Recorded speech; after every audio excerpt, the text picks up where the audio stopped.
Hi, hello, welcome or welcome back. Whichever, happy you're here. It is time to wrap up another month of reading because another month has ended. As expected, June was a little bit slower for me and compared to previous months. I think at least 2 months prior to June, the months that come before June, I'd read around 13 books a month. This month I was down to 9. I try not to really focus on the numbers. I know that I can be guilty of it because those statistics are accessible to me, but I really am trying to not get so wrapped up in that. I feel like I think about those numbers more in terms of the fact that there is so much I want to read and thinking about like all that I have yet to get to rather than like judging me or my reading life against any number. It's more just a feeling of like having made any sort of dent in my theoretical TBR. I also, haven't kept a super strict TBR for that reason. Like, I know things that I want to read, obviously, and I have things on like to read shelves across like platforms or will like mark things to read. But I try not to really look at it in terms of like seeing what the number is or the concrete's there because I know it will just stress me out. And that's not what any of this is about, right? So, anyway, tangent aside, but also tangents happen here. I read 9 books, I think, this month, if I mathed correctly. And by math, I mostly mean look at a number on a screen because I'm using my story graph to reference what I've read for the month. So the first book I read for the month was Secrets of a Summer Night by Lisa Kleypas. I referenced in my anticipated for July video that I am trying to go back into Kleypas's backlist because Ravenel's is the current series that I am, caught up on. But I had missed a couple like really big series at least in her backlist, even though I definitely consider her a favorite historical romance author. So this is the first in her Wallflowers series, and it was really good. I forgot how much Kleypas can really pack into a book. I read some historicals recently that are a little bit more internal, a little bit more slow burn, and this is a slow burn in terms of like the relationship to a certain extent, but there's a lot that happens in this. There's a house party, there's an event that happens at the house party that made me think of events that happen at the house party in the second Bridgerton book. Not like a beat by beat or like a direct comparison by any means, but like, oh, look at that, something unfortunate happened at this house party and now we are getting closer because of it. But there were a couple things in this that really stood out to me. One, the opening, like the prologue, moved very quickly. Like our heroine meets our hero before the main action of the book, and he steals a kiss at this like panorama of I think the fall of Rome, which I was like, the settings are just so interesting too. And so it pushes us into that right away. And then it acknowledges a lot of realities, give or take, of society that I haven't seen in a historical romance for a second that I've been reading. That doesn't mean they're not there, clearly. But a lot of this book, the tension is that our heroine is almost on the shelf and she's kind of staring down her future, and this future that a lot of men are waiting out, to where she becomes fair game to be a mistress, basically. Like that is her fate because she does not have a dowry of any substantial amount. So in the course of her being a wallflower, she meets some other contemporaries that are also wallflowers, and they form a friendship, and that is the framing device of this series, which I'm very excited about. But it's also rooted in this kind of like race against time because this is kind of her last season to make something happen. And this, reality of this mistress thing. And that's a little bit of a harder truth, or a truth that doesn't get acknowledged as much. Like, what is the reality of being a spinster, of not securing something within the season? And sure, there are other realities, other avenues. That's not necessarily the answer. But for this book, that's a very pressing concern. And I thought, a really interesting way to go about things, a really interesting conversation to have. I loved the dynamic between our hero and heroine. There was a metaphorical and literal chess game at play, and it was just really fun. I'm really excited to see the rest of the series as well. I, of course, know certain heroes potentially that are coming based on, the romance grapevine, so to speak. And so seeing them kind of pop up in that first book, not always in presence, but in reference even, was fun. So I'm excited to finish up that series. Well, finish up. I've only read the first so far. So I'm excited to read that series and then dive into other series that I have woefully missed prior to now. So then I reread The Great Gatsby in preparation for reading The Chosen and the Beautiful, which I talked about when I talked about that book, and I'm sure I'll mention all again to a certain extent.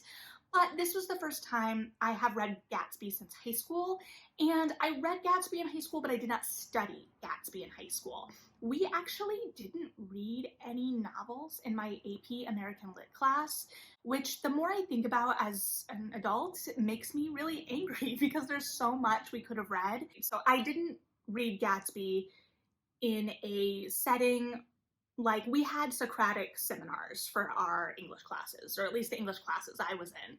So it was very much open discussion of the texts, which I loved, and also sometimes stressed me out because I remember being in that headspace of thinking there was a right answer. And also sometimes our teacher was trying to guide us to a right answer. Like, I still remember the class where we were talking about the Porter scene in Macbeth. I was very stressed about what the function of that scene in that play was in high school because we weren't making the connection that it was just comedic relief, but I will never forget. Anyway, so I didn't get to discuss it. Like, I got to discuss a lot of works, and I've also not really dug into a whole lot of scholarship around it. So I really enjoyed going back to Gatsby. I know that there's still a lot there that I haven't even probably begun to engage with, but having the freedom to know that Daisy and Gatsby's love story isn't something that I should be trying to project love onto, right?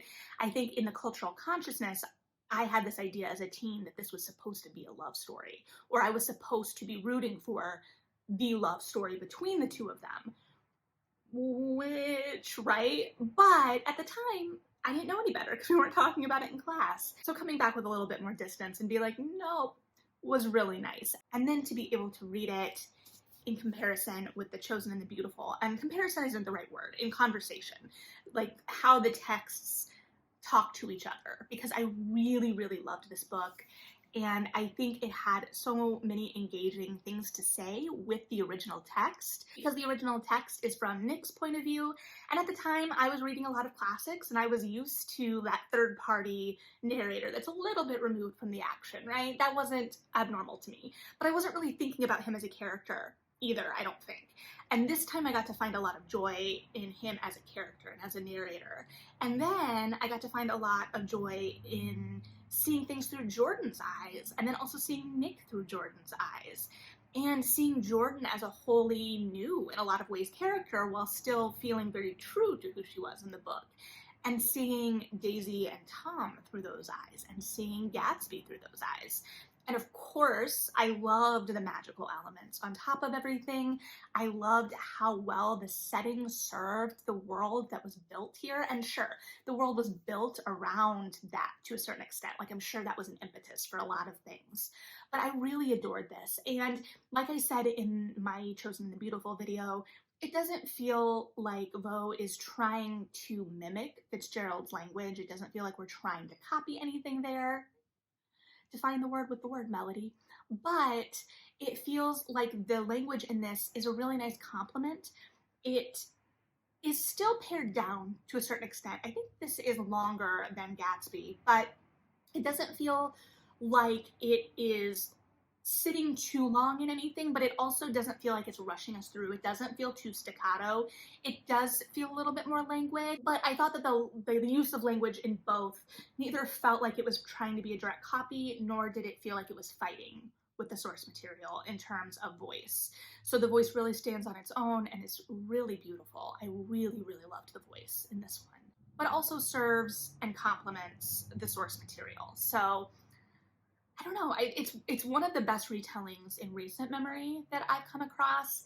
It does have some pretty literal beats and then some liberties as well. And I loved the way that both were handled. So yeah, I really enjoyed that. And I I'm really glad that I went back to Gatsby first. I was kind of debating, like, do I need to? And I was like, well, Gatsby's short. I might as well. And I'm glad I did, because it did have a lot pulled from the original text. And because I read them back to back, I was able to compare a little more. Don't think you're going to miss anything from the reading experience if you don't do that by any means. And I would really encourage you to pick up The Chosen and the Beautiful if you're at all interested in Gatsby or the 20s or magic worlds in the 20s or retellings, or there's so many avenues, right? But I really enjoyed that book. So yeah, definitely glad that I got that one read this month. Okay, and then I read Playing the Palace by Paul Rudnick. This is a rom-com, basically, like romance, yes, but much more in that rom-com vein. It was pitched as a Gay the Prince and Me, and I adore The Prince and Me, the Julia Stiles movie, for those who may not know. And, like, yes, it kind of was, in the sense that he meets a prince and they start a relationship and he ends up going to the prince's country. But I don't know. This is by a playwright too. And I know a lot of playwrights that have written books, and I don't really think about, like, the form that much. And when I say that, I mean, when I'm analyzing plays, oftentimes there is a question of, like, okay, why is this a play? Why are we telling the story in this way? How does this medium serve the story? How can we use theatricality? How can we use the theater space? What are those pieces? When I'm going into a novel, I'm not usually asking those same questions. Granted, I'm going in as a reader in a much different vein as well. But with this one, I did sometimes find myself asking those questions, in the sense that I was like, did this want to be a screenplay? And I don't know, and I don't know that it matters, but it felt kind of like it wanted to be a screenplay. It was very short. It felt very rushed to me, both in terms of plot and the characters. It felt like we were kind of like hitting the beats we needed to hit to be where we wanted to be, rather than kind of like organically. I've been pretty transparent that I really enjoy banter in books, and this definitely had banter. But this also kind of like felt like it went over the precipice of banter and quirk, kind of shadowing other shortcomings. That sounds meaner than I mean it to be. And it made me start to wonder, like, okay, are these beats supposed to be, like, would they make more sense, honestly, on screen as a rom-com? And we did get, like, internal dialogue, but even that often was kind of cringy to me, and that just honestly could have been my reading experience. That, you know, like I said, everything is very subjective, and I recognize that this book may not be for me, and that obviously is fine. But I just wasn't responding to it the way I really wanted to. I really, really wanted to like this one, and I just didn't. And then I read Let's Get Back to the Party, which I also talked about in a video, in the Feature Friday. And this is a literary fiction, I say, because it's a little darker in tone, just so that you're aware of that going in, not for any judgment either way, or what have you. And it follows two men right after gay marriage has passed, and kind of takes a look at this generation of gay men, and looking back to what had come before, and then looking forward to what the next generation is kind of getting to experience. And our two characters are sensing a lot of longing in both directions. Well, not both, in the sense that they're both longing for both directions. They're each longing for a very specific direction. And then also a lot of anger and or sadness. That being said, it does feel like a very specific slice of gay life. It does take place in DC, which is interesting in the sense of how not political it felt. There were still moments of, like, overt political stuff that slipped in, and it was always kind of like a bracing moment, which I think it was meant to be.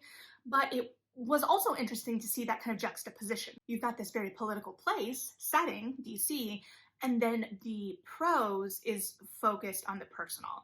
So it's really exploring the personal as political that way through character, and then using the setting to kind of heighten all of that, at least to my reading. And the characters were really interesting, but there were still some really unsettling moments as well. It didn't shy away from their ugliness as people. So it did get into that land where I've kind of talked about before, of, especially in literary fiction for me, that kind of balance in not being afraid to get ugly, right? To kind of get to that more earthy, for lack of a better word, kind of feeling, but also not feeling like we're pushing anything in an effort to like shock or unsettle the reader. Now, granted, those are all tactics that are very valid. And sometimes you do want to unsettle the reader, and sometimes that's what you're going for and that's what works. I don't think I'm articulating it well here, but sometimes that attempt to shock without much substance behind it feels gratuitous, right? It doesn't feel earned. So I don't feel like any of those moments here are like that. I feel like every time we're kind of unsettling the reader, we're pushing into kind of like uncomfortable territory. It's for a reason. And then we get to kind of like explore the messy underbelly of these characters and their feelings. So I feel like I just said a whole lot and then absolutely nothing all at the same time, so I apologize. And then I read Neon Gods by Katie Robert, which I also have a video on. This is a kind of like darker romance, Hades and Persephone retelling. I think that this author also has a lot of self-pubs backlist that I can dive into if I decide I want to do that. And this series I'm real excited about because it is a Olympus kind of spin on things. She's already setting up other myths and tales, and the world is kind of like this pseudo modern Olympus where it is separate from the modern world, and we got like little peaks of that in this one, but also is its own separate thing, but also is like a governing body, not necessarily gods. They're not saying they're gods. It's more like modern governance, but not modern governance rules all the time. I don't know. But it was a really intriguing world it set up, and I really enjoyed the way the characters played off of each other here.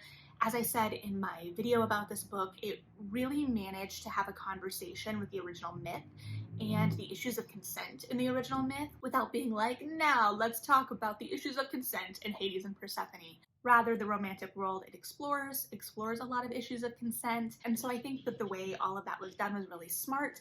The way it pulled in references to the original myth when it was going to deviate from certain things was really smart. Like, we didn't have pomegranates, but we still got references to pomegranates. There were just some moments that were really delightful. As I said too, it was a much more internal romance than I was expecting, in the sense that a lot of the development between our characters happen in kind of give and take and personal moments between the two.